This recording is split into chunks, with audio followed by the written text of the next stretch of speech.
السلام علیکم ورحمۃ اللہ وبرکاتہ۔ میں جب یہاں پر یہ ماڈلز دیکھنے آیا، طارق ایوبی صاحب نے جب حکم دیا تو میں اور اشا جمال ندوی صاحب ہم دونوں جب اس ہال میں داخل ہوئے جہاں پر خانہ کعبہ کے، مسجد نبوی کے اور بیت المقدس کے ماڈل رکھے ہوئے تھے، تو یقین جانیے ہمیں بالکل ایسا لگا جیسے کہ ہم بنفس نفیس مکہ اور مدینہ میں گھوم رہے ہیں۔ اور اس طرح کا جس خوبصورتی کے ساتھ آپ بچوں نے اپنے ٹیچرز، اساتذہ کی نگرانی میں ماڈلز بنائے ہیں، واقعتاً انہیں دیکھ کے دل باغ باغ ہو گیا، بے انتہا خوشی ہوئی۔ اور مجھے آپ حضرات کی صلاحیتوں پر، آپ کے اساتذہ کی زبردست نگرانی اور اساتذہ کی بہت ہی ماہرانہ سرپرستی پر بہت خوشی ہوئی کہ بچوں نے، ان میں سے ظاہر ہے کہ تقریباً 99% بچے وہ ہوں گے جنہوں نے ان میں تینوں میں سے کوئی بھی پاکیزہ عمارتیں، خانہ کعبہ یا مدینہ یا بیت المقدس کا سفر نہیں کیا اور اپنی آنکھوں سے نہیں دیکھا، لیکن اس کے باوجود جو آپ نے اپنی بصیرت سے اور آپ نے اپنی فارسائٹڈنس سے جس طرح کے یہ ماڈلز بنائے ہیں، وہ اس کے لیے آپ حضرات بہت بہت مبارکباد کے مستحق ہیں۔ آپ کے اساتذہ جنہوں نے اتنی محنت کی، آپ یاد رکھیے بچوں، آپ سب جانتے ہوں گے کہ والدین کی خدمت سے، والدین کی عزت سے انسان کو کتنی برکتیں اور نعمتیں حاصل ہوتی ہیں نا۔ اسی طرح استاد کی خدمت، استاد کی عزت جو ہے، استاد معلم ہوتا ہے جو ہمیں علم دیتا ہے، وہ علم دیتا ہے جو ہمارے نبی صلی اللہ علیہ وسلم نے ہمارے اوپر فرض کیا ہے نا۔ طلب العلم فریضۃ علی کل مسلم و مسلمہ، ہر مسلمان مرد عورت، لڑکے لڑکی کے اوپر علم حاصل کرنا فرض ہے۔ آپ کو اتنے بڑے فرض سے آپ کے استاد جو ہیں اس فرض کی ادائیگی میں آپ کی مدد کرتے ہیں، تو استاد کا کتنا بڑا درجہ ہوگا آپ اندازہ لگا سکتے ہیں۔ علامہ حالی نے، اسی ادارے کے الطاف حسین حالی تھے، علی گڑھ مسلم یونیورسٹی کے طالب علم، انہوں نے ایک نظم کہی تھی استاد کے اہمیت پر۔ اس کے 2-3 شعر میں آپ کو سناتا ہوں تاکہ آپ کو اندازہ ہو۔ انہوں نے کہا کہ ہے ماں باپ کا رتبہ پہلے بڑا، اور بعد ان کے ہے استاد کا، وہ تم کو سکھاتا ہے علم و شعور، جہالت طبیعت سے کرتا ہے دور، جہاں تک بنے اس کی عزت کرو، دل و جاں سے اس کی خدمت کرو، نہ ٹالو حکم اس کا کبھی، ہمیشہ رکھو اس کو راضی خوشی، جو تم اس کی خدمت بجا لاؤ گے تو خادم سے مخدوم بن جاؤ گے۔ آپ جتنا اپنے استاد کا کہنا مانیں گے، جتنا آپ کے اپنے استاد کی عزت احترام کریں گے، اتنا ہی علم اللہ تعالیٰ آپ کی جھولی میں ڈالتا چلا جائے گا، اتنا ہی آپ کے علم میں، جیسے ہم کہتے ہیں نا ماں باپ کی خدمت سے رزق میں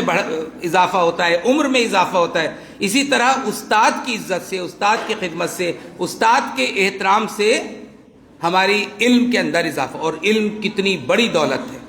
دولت، روپیہ، پیسہ، جائیداد آپ کے پاس ہو تو اس کے ہر وقت چھننے کا خطرہ ہے۔ جو جتنا مالدار ہے اس کے گھر میں چوری کے امکانات اتنے زیادہ بڑھ جاتے ہیں، لیکن علم ایک ایسی دولت ہے جو جتنا بانٹیں گے اتنا فروغ پائے گی۔ جتنا آپ دوسرے کے ساتھ شیئر کریں گے، آپ جو چھوٹے بچے ہیں، آپ اپنی چھوٹی بہنوں اور بھائیوں کو پڑھائیے تو آپ دیکھتے ہیں کہ آپ کے اندر کتنا کانفیڈنس آتا ہے۔ اپنے گھروں کے اندر آپ پڑھا کے دیکھتے ہیں تو جتنا آپ نالج بانٹیں گے، جتنا آپ علم بانٹیں گے، جتنا دوسرے کو سکھائیں گے، اتنا ہی آپ مضبوط ہوتے چلے جائیں گے، اتنا ہی آپ کے اندر کانفیڈنس بلڈنگ آئے گی۔ اس لیے اس علم کو سیکھتے رہیے، بانٹتے رہیے۔ اور ہمیں تو قرآن مجید میں آپ نے پڑھائی ہے، دعا سکھائی گئی، رب زدنی علما، ہے نا۔ اللہ ہمارے علم کے اندر اضافہ کرے، ہمارے علم کو برابر بڑھائے، ہمارے علم میں فروغ دے۔ روزانہ بچوں آپ کو یہ کوشش کرنی چاہیے کہ ہمارا جو آج ہے، مثال کے طور پہ آج 30 نومبر ہے، ہمارا جو آنے والا کل ہے یعنی 1 دسمبر، ہمارا آنے والا کل ہمارے آج سے بہتر ہونا چاہیے، اور ہمارا آج جو گزرے ہوئے کل سے بہتر ہونا چاہیے۔ سمجھ رہے ہیں نا آپ؟ Your today must be better than your yesterday, and your tomorrow must be better than your today. آپ کو روزانہ، اگر آپ دونوں دن برابر ہیں علم کے اندر، تو پھر معاف کیجیے گا، ہم مسلمان نہیں ہیں۔ مسلمان کی پہچان یہ ہے کہ اس کا ایمان اور اس کا علم بتدریج ترقی کرتا ہے۔ کل جو علم تھا آج وہ اس سے زیادہ ہے۔ اس لیے میں آپ سے کہوں گا کہ آپ پڑھنے کی عادت ڈالیے۔ دیکھیے آج موبائل آ گیا ہے، موبائل سب گھروں میں، موبائل کی برائی بیان نہیں کر رہا، موبائل میں اچھائیاں بھی ہیں اور برائیاں بھی ہیں۔ یہ بالکل ایک بلیڈ کی طرح ہے، یہ بلیڈ اگر ہم ڈاکٹرز کے پاس، سرجن کے پاس ہوتا ہے یہ بلیڈ، تو آپریشن تھیٹر کے اندر اس سے زندگی دی جاتی ہے۔ جب ہم مریض کے چیرا لگاتے ہیں تو زندگی دینے کے لیے لگاتے ہیں، لیکن یہی بلیڈ آپ جیب کترے کو دے دیجئے، یہی بلیڈ آپ ڈاکو کو دے دیجئے تو وہ گردنیں کاٹے گا، وہ زندگی لے گا۔ تو بلیڈ میں کوئی برائی نہیں، اسی طرح موبائل میں کوئی برائی نہیں۔ موبائل کے استعمال اگر آپ عقل مندی سے کر رہے ہیں، اگر آپ ذہانت سے کر رہے ہیں تو یہ آگے لے کے جائے گا، چونکہ موبائل ایک شیطان کی دکان بھی ہے، موبائل کے اندر بہت خرافات بھی ہیں، یہ آپ کو دیکھنا ہے۔ یہ ریموٹ اگر آپ کے ہاتھ میں صحیح ہے، آپ اسے صحیح دبا رہے ہیں، آپ صحیح چینل پہ جا رہے ہیں، تو یہ موبائل آپ کی ترقی کے راستے میں آپ کی مددگار ہوگا۔ لیکن موبائل، اس لیے اساتذہ کے ساتھ ساتھ استادوں کی اور والدین کی بھی ذمہ داری ہے کہ وہ اس بات پہ نگاہ رکھیں کہ ان کے بچے اور ان کے بچیاں جن کے پاس موبائل ہے وہ موبائل کا کس طرح سے استعمال کر رہے ہیں۔ تو یہ بہت ضروری چیز ہے۔ آج کے دور میں آپ سب جانتے ہیں موبائل نے گھروں کو تباہ کیا ہے، موبائل نے جو مصیبتیں اور آفتیں پیدا کی ہیں وہ آپ سب جانتے ہیں۔ تو میری آپ سے گزارش ہے، آپ سب سمجھدار ہیں الحمدللہ، آپ اس موبائل سے فائدہ اٹھائیے، زیادہ سے زیادہ فائدہ اٹھائیے، اس میں اچھی چیزیں دیکھیے، اس میں نئی نئی چیزیں دیکھیے، اس کے اندر علم حاصل کیجیے، اور موبائل کی جو خرافات ہے اس سے بچنے کی کوشش کیجیے، اور کوشش کیجیے کہ آپ روزانہ کچھ نہ کچھ پڑھیں، روزانہ کچھ نہ کچھ سیکھیں۔ پڑھنے کی عادت اگر ہمیں پڑ گئی ہے، اگر ہم نے پڑھنے کی عادت بنا لی، تو آپ یقین جانیے علم کی جو بنیاد ہے، علم کی جو فاؤنڈیشن ہے وہ آپ کی مطالعہ ہے۔ آپ جتنا پڑھتے ہیں اتنا ہی سیکھتے ہیں، اور آپ جتنا پڑھیں گے اتنا ہی آپ کے اندر اگر آپ کو تقریر کرنی ہے تو آپ اچھی طرح پڑھیے، اگر آپ کو ڈیبیٹ میں حصہ لینا ہے تو آپ اچھی طرح پڑھیے، اس کو یاد کیجیے بار بار، تو آپ دیکھیں گے کہ آپ کی پرفارمنس، آپ کا جو تعلیمی مظاہرہ وہ کتنا نکھر جاتا ہے۔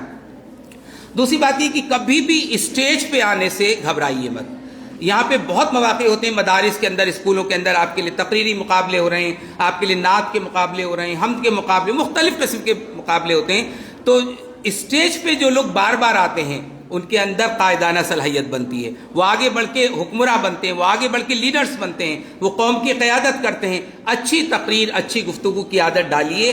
اور ہمیشہ یاد رکھیے مولانا ابوالکلام آزاد اپنے زمانے کے سب سے اچھے مقرر تھے۔ آپ کو پتہ ہے ہمارے پہلے وزیر تعلیم، اسی لیے ان کو ابوالکلام کہتے ہیں، یعنی he was the father of speech. ان کا نام محی الدین احمد تھا، لیکن گاندھی جی نے انہیں ابوالکلام کہا کہ ان سے بہتر کلام کرنے والا، گفتگو کرنے والا، تقریر کرنے والا کوئی نہیں تھا، اس لیے کہا کہ گفتگو اور تقریر کے باپ ہیں ابوالکلام۔ ابوالکلام سے کسی نے پوچھا کہ مولانا آپ اتنی اچھی تقریر کیسے کرتے ہیں، ہزاروں کا مجمع ہوتا ہے اور آپ جو تقریر کرتے ہیں؟ تو انہوں نے کہا دیکھو جب میں تقریر کرتا ہوں تو میں یہ سمجھتا ہوں کہ میرے سامنے بے وقوفوں کا ایک مجمع جمع،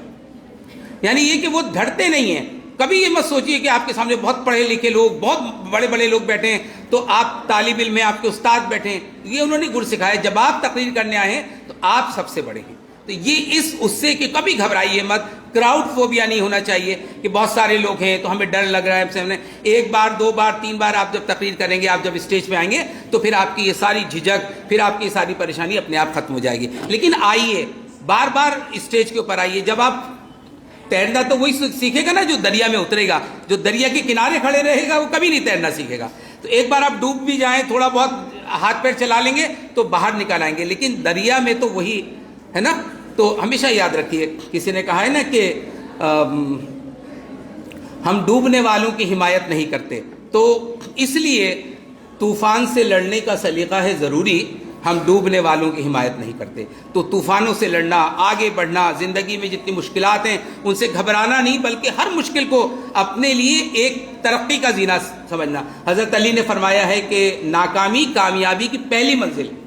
ہے نا، ناکامی کامیابی کی پہلی منزل ہے۔ بہت سے لوگوں نے ماڈلز بنائے، ظاہر ہے سب کو تو انعام نہیں دیا جا سکتا تھا، 300-400 ماڈلز تھے، فرسٹ، سیکنڈ، تھرڈ اور کچھ کنسولیشن پرائز۔ تو جن لوگوں کے ماڈلز اس وقت انعام میں آئے ہیں ان کو تو مبارکباد ہے ہی ہے، لیکن جن لوگوں نے اپنے ہاتھوں سے اتنی مبارک عمارتیں بنائی ہیں، اتنے مبارک مکہ، مدینہ اور بیت المقدس بنایا ہے، میری دعا ہے کہ اللہ تعالیٰ ان کے ہاتھوں کی اس محنت کو قبول کرے، اور ان سب کو، اور میری دعا یہ بھی ہے کہ اللہ تبارک و تعالیٰ آپ نے جو اپنے ہاتھ سے خانہ کعبہ، مسجد نبوی، بیت المقدس کی یہ ماڈلز بنائے، اللہ تعالیٰ آپ کو بنفس نفیس فزیکلی ان کو چھونے کا موقع نصیب کرے، آپ کو وہاں لے جائے اللہ تبارک و تعالیٰ، جو آپ نے اپنی نگاہوں سے جو آپ نے دیکھ کے ایک ماڈل کی شکل میں اتارا ہے، اللہ تعالیٰ آپ کو اس کے سامنے جا کے کھڑا کرے، آپ ان مقدس مقامات کے روبرو کھڑے ہوں، اور اللہ تعالیٰ آپ کو مکہ، مدینہ اور بیت المقدس کی زیارت کرائے، اور آپ کے تمام والدین کو اور اساتذہ کو بھی اللہ تعالیٰ یہ شرف بخشے۔ بہت خوشی ہوئی ہم سب کو، ہمارے جو میرے دوسرے جج تھے اشرف جمال ندوی صاحب کو میں الفاظ میں بیان نہیں کر سکتا، اس لیے میں نے طارق ایوبی صاحب سے کہا تھا کہ یہ ماڈلز تو اس قابل ہیں کہ انہیں بہت بڑے شہر میں کسی بڑی نمائش کے اندر رکھا جائے، تاکہ لوگ دیکھیں کہ یہ ننھے ننھے بچے، یہ چھوٹے چھوٹے فرشتے اپنے ہاتھوں سے کتنے خوبصورت ماڈل بناتے ہیں۔ آپ سب کو بہت بہت مبارک، آپ کے اساتذہ کو بہت بہت مبارک، آپ کے تمام والدین جو آئے ہیں ان کو بہت بہت مبارک، بہت شکریہ۔